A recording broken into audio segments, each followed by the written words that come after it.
বন্ধুরা, আজ আমি তোমাদের নিয়ে যেতে চলেছি হুগলি জেলার নাচিনডাঙ্গা মায়ের মন্দিরে। আজ আমি তোমাদের ২৫০ বছর আগের নাচিনডাঙ্গা মায়ের কথা শোনাবো।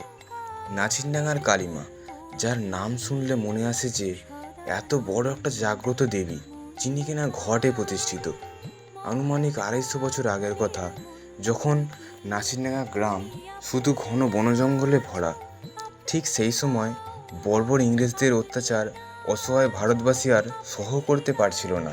চারিদিকে নানা বিদ্রোহ, নানা আন্দোলন শুরু হয়েছিল। তখনই আনুমানিক ২৫০ বছর আগে করুণাময়ী মা নিজে থেকে এখানে প্রতিষ্ঠিত হন। প্রথম রেল লাইন স্থাপনের সময় হাওড়া থেকে বর্ধমান কড়লাইন রেল স্থাপন শুরু হয়েছে, কিন্তু সেই রেল মায়ের জায়গার উপর দিয়ে যাওয়ার কথা। ব্রিটিশ ইঞ্জিনিয়াররা মাপজোক শুরু করে দিয়েছে।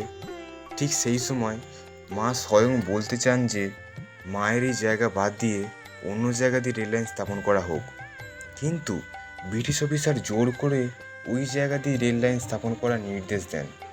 কিন্তু মায়ের বটবৃক্ষতে আঘাত করার সময় একটা ভয়ঙ্কর ঘটনা ঘটে যায়। সেই ব্রিটিশ অফিসারের মৃত্যু ঘটে। তারপর মধুসূদনপুর রেল লাইন, মানে মধুসূদনপুর থেকে চন্দনপুর যাওয়ার যে রেল লাইন, সেটা বাঁকা তৈরি হয়। তা আজও জলজান্ত প্রমাণ। দেখতে পাওয়া যাবে যে মধুসূদনপুর থেকে চন্দনপুর যাওয়ার যে লাইন, সেটা বাঁকা হয়ে আছে।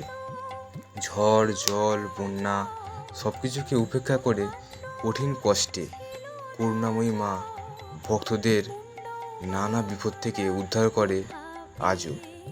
আজ সত্যি এটা অবাক করা, বর্তমানে এটা সত্যি অবাক করা যে মায়ের কাছে যে যা চায়, মা কিন্তু তা এখনও পূরণ করেন।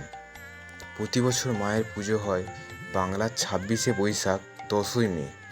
আপনি যদি এই মায়ের কাছে যেতে চান তাহলে অবশ্যই যেতে পারেন। তার জন্য আমাকে কমেন্ট করুন, আমি বলে দেবো আপনাকে কিভাবে যেতে হবে। বন্ধুরা, আজকের ভিডিওটি কেমন লেগেছে অবশ্যই কমেন্টে জানিও। আর যদি ভালো লেগে থাকে তাহলে আমার চ্যানেলটি সাবস্ক্রাইব করে আমার পাশে থেকো। আর হ্যাঁ, লাইক করতে ভুলো না, কারণ তোমাদের একটা লাইক আমাকে অনেকটা উৎসাহ যোগায়। তো বন্ধুরা, ভিডিওটা আজকে এই পর্যন্তই। দেখা হচ্ছে পরের ভিডিও।